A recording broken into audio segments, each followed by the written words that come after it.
Coranúil Arfial, Narjouler Dúmarú, Ashling Murphy, agus Gelton is a hort go gurfa derrile furaigen in Aignaman, agus na Galini, Satirsia, Covrón le Clown, agus Carja, Ashling Murphy. It's already been said about the shockwaves through this country in the aftermath of yet another violent killing of a woman.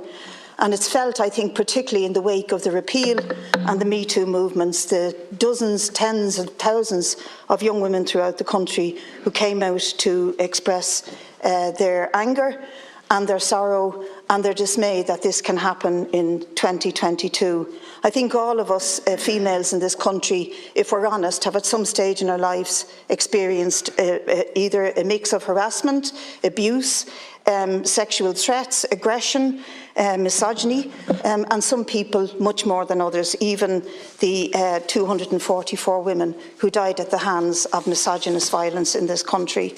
So it's a universal experience, and I think that we need to now own up to the universality of the oppression of women. And it doesn't just stem from a country like Ireland, it is universal. The UN figures on violence against women, on the killing of women right across the globe are extraordinary.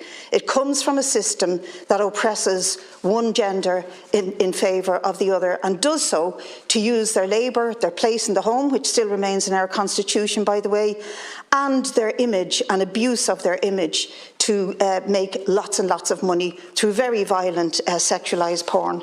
And for that reason, I think that it's very important that Taoiseach, you give a commitment to changing the sex education regime for young boys and girls in this country. 4 years ago, it passed second stage, a bill that we put on objective sex education, and is still sitting at committee. And the key thing to that bill is that it has to be non-ethos based. 92% of our schools are run by the Catholic Church, and that church, we believe, is incapable of delivering a non-ethos based sex education, which is absolutely required. The Istanbul Convention, which we signed up to, calls for one refuge place for domestic violence sufferers per 10,000 of the population. Currently, Dublin should have 135 refuge places, it has 29. Cork, your own city, should have 54, it has 6. We're providing 29% of the Istanbul target. Those are two things you could move on immediately. I heard you say the Minister is going to take responsibility, there'll be cross-party cooperation, but there are two immediate and urgent issues that we really need to change in this country. That's the provision of services for domestic violence, to move from a budget of 30 million given to Taoiseach to deal with this issue, as against a budget of 88 million given to the greyhound and horse industry last year.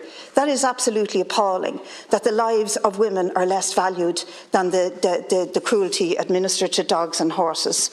But I want to ask you how we can trust a government who last year accepted a commissioned report on the mother and baby homes, and people will protest outside today saying there isn't enough redress for them, that they don't accept that the truth in that report reflects their experience. And yet we're sitting in front of a government who accepted that lock, stock and barrel, and again have let down a cohort of women who are victims of the legacy of systemic violence and abuse in this country. Two questions: how can we trust you? What will you do immediately about the budgets for refuge and sex education, other changes in this country that are required? First of all, I again would agree wholeheartedly in terms of the overarching principle that we've articulated on the need to eliminate all forms of violence against women, and to create the policies and the mechanisms for the delivery of those policies to achieve that. And as I said, the Minister for Justice has been working, to be fair, over the last 12 months on an overarching national strategy in terms of domestic violence, and sexual violence and gender-based violence more generally, and that should be completed by early March. And also, in addition to that, then the Minister will be taking the lead role in respect of not just policy but also the provision of services, and that includes allocation of funding for more refuge places, but I think better than that really in terms of a more focused standalone provision, not necessarily through the existing system for the provision of centres, but rather a more focused departmental-led approach that would get things done much faster in terms of provision. It won't be an issue of capital resources, I can assure you, in terms of providing additional places and centres, and also in terms of the ongoing wraparound services that are required for children in such circumstances as well. In terms of relationships and sexuality education, I believe and agree that it should be non-ethos based without question, and that a national curriculum should be implemented irrespective of the patronage of the school. The more important issue, though, and that's why I think a legislative approach alone is not adequate at all. What relationships and sexuality education requires in schools is capacity, supports for those who teach and provide the curriculum. Now, the NCCA, the National Curriculum Council Assessment, have been engaged for quite some time on a fundamental review of the junior certificate syllabus in relation to relationships and sexuality. That's coming to a conclusion. I met with the Minister a fortnight ago. We're going ahead of the year's programme, and asked that we would accelerate consideration of the senior cycle. But when I say capacity, at the teacher training college level, there should be modules on relationships and sexuality in the overall, as a core part of the overall curriculum in our teacher training colleges. Some other areas, but in this one, it's particularly important. I put forward the idea that there should be perhaps a post of responsibility in every school, and that person would have the authority and responsibility to deliver throughout the school the programme. And there has to be very comprehensive in-service programmes for teachers in primary and second level schools, because that's where there has been challenges. And I would have been involved in the original introduction of relationships and sexuality education in 98 and 99 and 2000, and having monitored and watched and evaluated how it's progressed, all curriculum change, the most fundamental prerequisite is really comprehensive investment in teachers in terms of continuing professional development and in terms of the original education through teacher training colleges. Well, to respond to the last item first, to see if you were familiar with the bill that we put 4 years ago. The fundamental thing it does is amends the Education Act to remove the barrier of ethos in the delivery of the curriculum. And you're going to have to address that, because with 92% of our national schools being run by Catholic ethos, as I have said, it is up to the schools to refuse to implement that objective sex education if it flies in the face of their ethos. So will you please try and address that for me in your next answer? And secondly, on the question of refuge places, it's hugely important. We have been campaigning in Carlow and in Dunleary, and I'm sure the deputies in the House have been campaigning locally for refuge places. 9 counties have no refuge whatsoever. The 42% of the Istanbul Convention being implemented by this country is outrageous.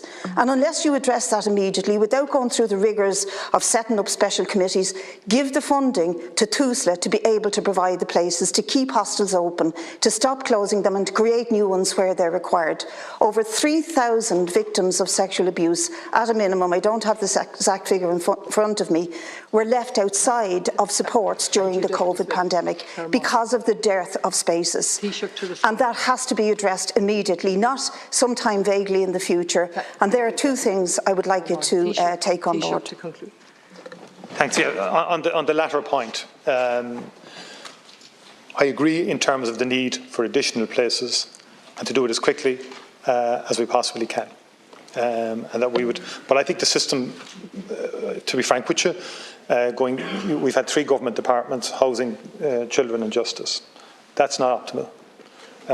And housing has largely, through I think the UCAS system, have provided for the refuge places to be developed and so on. And too much has it depended on groups coming to government or coming to the authorities to say we want to set something up. I think the audit that has taken place, it basically, from the centre out, we should now be designing properly what a modern refuge centre should be all about. Proper, high-quality facilities, go away, design and do it. And that's what we intend to do on that refuge piece. And that's, to me, would speed up what has been in some areas. Some areas it works because of the local activism.